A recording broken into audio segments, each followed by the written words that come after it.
Hi guys, welcome to my channel. आज की video में हम आपको चोरी की सज़ा ये कहानी सुनाएंगे। अगर आप हमारे चैनल पे नए हैं तो हमारे चैनल को सब्सक्राइब कर दीजिए और ज़्यादा ऐसी अपडेट पाने के लिए बेल आइकन पे क्लिक कर दीजिए। एक गांव में एक बूढ़ा किसान अपनी पत्नी के साथ रहता था। उसका एक छोटा सा खेत था। उस खेत में ही कुछ सब्जियां बोकर और उन्हें बेचकर किसान अपना व अपनी पत्नी का गुजारा करता था। एक बार किसान ने सोचा कि इस बार वह पूरे खेत में शलगम बोएगा। उसने अपनी पत्नी से पूछा, मैं सोचता हूँ कि इस बार खेत में शलगम बो दूँ, तुम्हारा क्या ख्याल है? पत्नी ने कहा, शलगम की फसल अच्छी हो गई तब तो हम आराम से रह सकेंगे, वरना भोजन के भी लाले पड़ जाएंगे। मैं फसल को समय पर पानी दूंगा, खूब देखभाल करूंगा तो फसल ज़रूर ही अच्छी होगी, किसान ने कहा। फिर किसान ने अपनी फसल खेतों में बो दी। किसान की किस्मत अच्छी थी कि इस बार शलगम की फसल बहुत अच्छी हुई।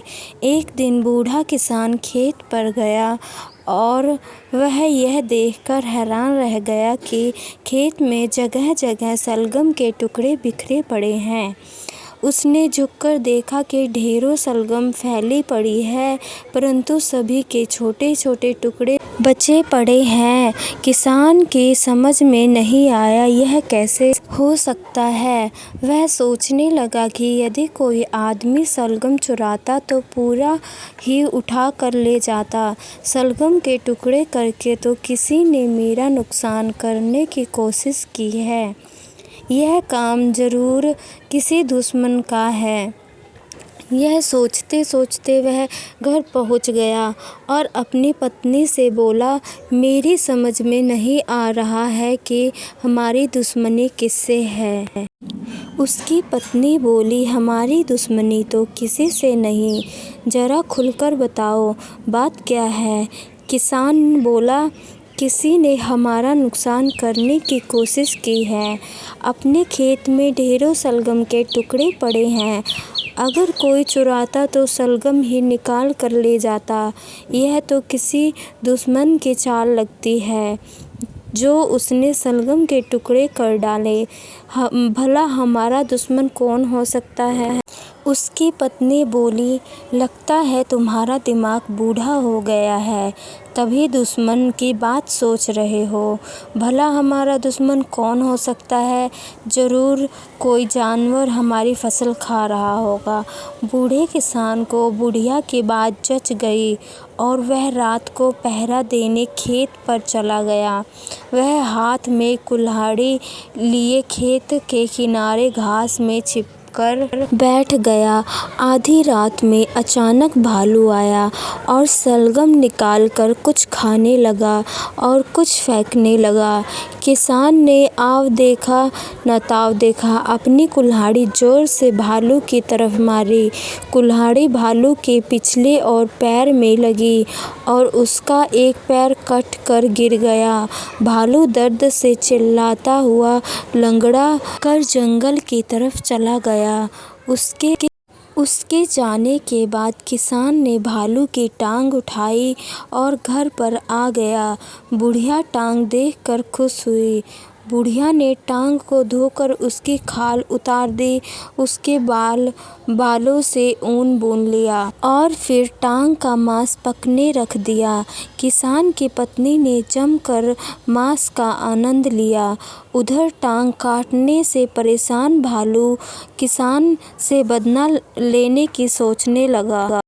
वह जंगल में आया और एक पेड़ में लकड़ी तोड़कर इसकी चौथी टांग बना ली और ठक ठक कर आवाज़ के साथ चलने लगा। फिर एक दिन मौका देखकर वह सुबह को किसान के घर पहुंच गया। वह बाहर से गीत गुनगुनाने लगा, मेरी टूटी टांग मुझे तू पहचान, तूने अपाहिज मुझे बनाया, आजा आजा बाहर आजा, मुश्किल में है तेरी जान।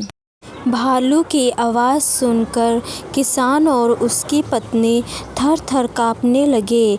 वे जल्दी से दरवाज़ा बंद करके दौड़े, परंतु भालू तब तक भीतर आ चुका था।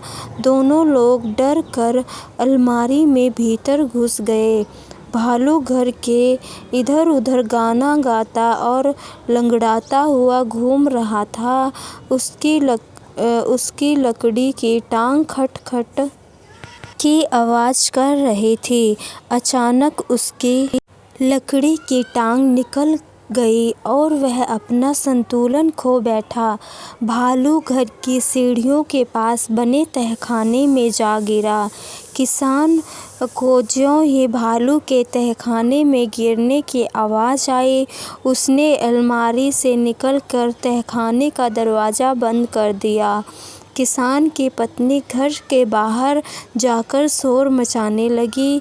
सारे पड़ोसी इकट्ठा होकर सबने मिलकर भालू को मार डाला। अब किसान चैन से रहने लगा। चलिए फ्रेंड, आज के लिए बस इतना ही। आपको ये कहानी कैसी लगी हमें कमेंट सेक्शन में ज़रूर बताएं। अगर आपको ये वीडियो पसंद आई हो तो हमारे चैनल को सब्सक्राइब कीजिए और ज़्यादा ऐसी अपडेट पाने के लिए बेल आइकन पर क्लिक कीजिए।